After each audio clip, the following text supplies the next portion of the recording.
welcome back to my YouTube channel with me, Diana Rikasari. And today I'm going to share with you guys what I learned from my recent Tokyo trip. So, what did I learn? Basically, this was a question that my husband asked me because he always likes to ask me these questions whenever we come home from a new place. Because the thing is, I've been dreaming of going to Japan.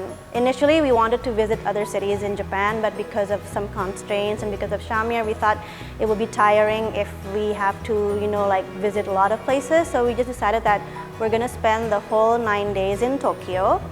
And Tokyo is my dream city, other than New York.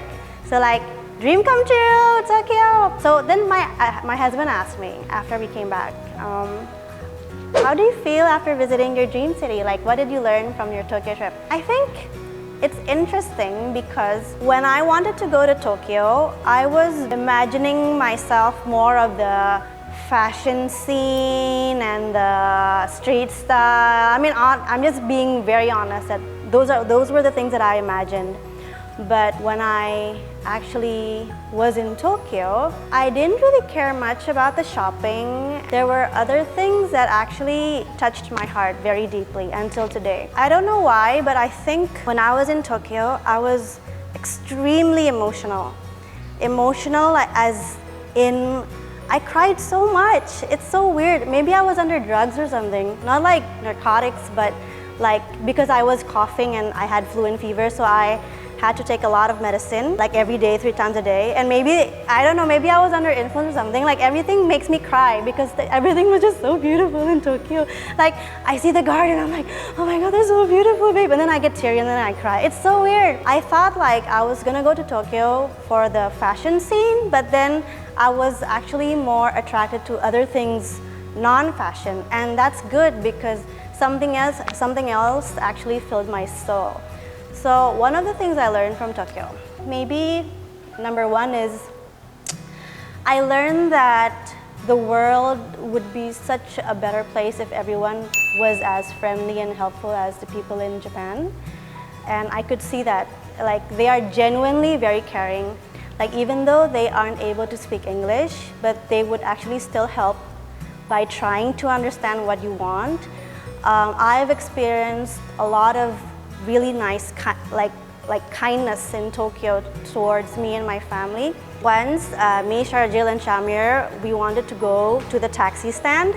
Actually, we could already see the taxi signage in front of us, but then I just wanted to apply my Japanese skills because I kind of learned some before we left. So I just forced myself. I said, I want to ask that guy where the taxi stand is, and Charles is like, but we know where the taxi stand is. And I'm like, no, I just want to ask. I'm like, okay. So then I approached this old guy, and I said, excuse me, taxi wa doko desu ka?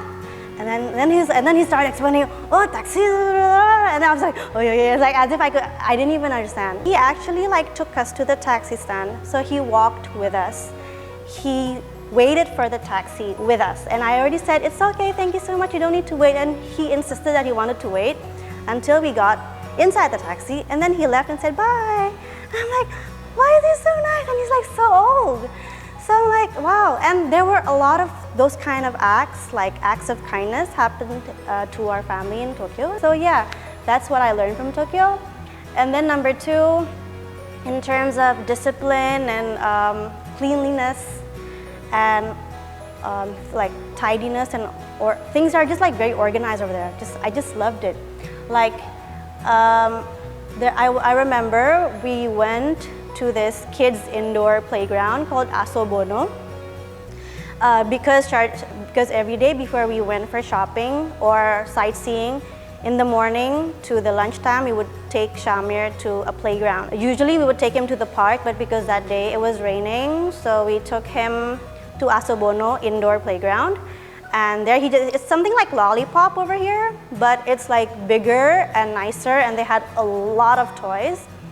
And because I was sick, I was just sitting down, and Sharjil was playing with Shamir. And then I actually saw some janitors over there, and what they did was they were going around and they were actually spraying and wiping each of the toys there. like he was trying to sanitize each of the toys there, and I'm like, isn't that like awesome? Because I've never seen that over here. Like over here, sometimes when I go to the playgrounds, like the toys are like already so ugly and like so dirty, but over there they actually clean one by one all the toys, even like a really small toy, like a really small car or like fake veggies and fruits. They were like wiping and spraying and wiping, and there's like lots of like small toys, but they had like a lot of janitors and each of them were wiping.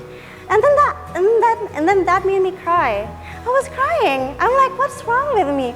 Because I just felt like, why is everything so nice over here? Like, they're cleaning every single thing. Isn't that so nice? Like, I'm touched because I just wished such things, you know, are available in our country, because I just feel like this is such a good environment for my kid. Like, I wish I can provide this kind of environment for Shamir like every day, but for now, maybe we can, but I just felt like this is just so nice. So I learned about that in Tokyo. Number 3, I learned that even though I love Tokyo so much, but of course, not every city is perfect. So I felt like it was very tough for us to travel with Shamir there, because not every place offered a lane for strollers. So like when we wanted to go to a place, there's only stairs. There's no elevators, there's no escalators. So we're like, how do we even go there? So we had to pick up the stroller up and down, up and down, up and down. And actually that's what made me sick, because it was very tiring at the end. And then like some stations, train stations, they don't have elevators as well, nor escalators. So we had to like bring the stroller up, bring the stroller down. And especially when Shamir is sleeping inside the stroller, we're actually carrying the stroller with Shamir inside together up the stairs and all that. So yeah, so and then like even KFCs and Starbucks, they're like super tiny. Like you can't even put a stroller inside. So like, how are we gonna eat? So then we had to look for another place to eat or drink coffee. So like restaurants are very small, very like petite. And then we got rejected in a lot of restaurants because they said, sorry, this restaurant has a no stroller policy. So I'm like, where is my baby gonna sit? And they don't have a baby chair. So yeah, in terms of that, it was not so good, because for us, then we had to like really scout for a restaurant that could accommodate our baby and our strollers. So yeah, so I think those are the 3 main things that I learned from my Tokyo trip. I don't know whether it's useful or not, but yeah, that's what I can recall for now. So yeah, thank you so much for watching. I really enjoy sharing things like this. If you would want me to share other things, let me know. Please like this video, subscribe to my YouTube channel, and thank you so much for watching. My Tokyo shopping haul. This is my first purchase in Tokyo. I bought it in a vintage shop in Tokyo. It's 50,000 each.